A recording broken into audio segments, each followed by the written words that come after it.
एक सरळ सरळ प्रश्न आहे. आता एखादा पक्ष लागतो, म्हणजे एखाद्या पक्षाचा टॅग मागं लागतो, कारण एखादा प्रश्न पटकन सुटला जाऊ शकतो.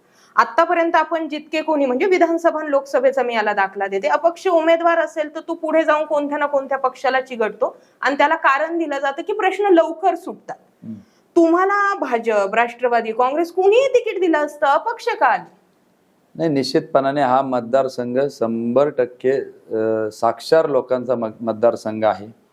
या मतदारसंघामध्ये पक्ष निवडून येण्याकरता संघटनात्मक ताकद लागते, परंतु या मतदारसंघामध्ये शिक्षक संघटनेची ही जास्त मोठ्या प्रमाणात ताकद आहे.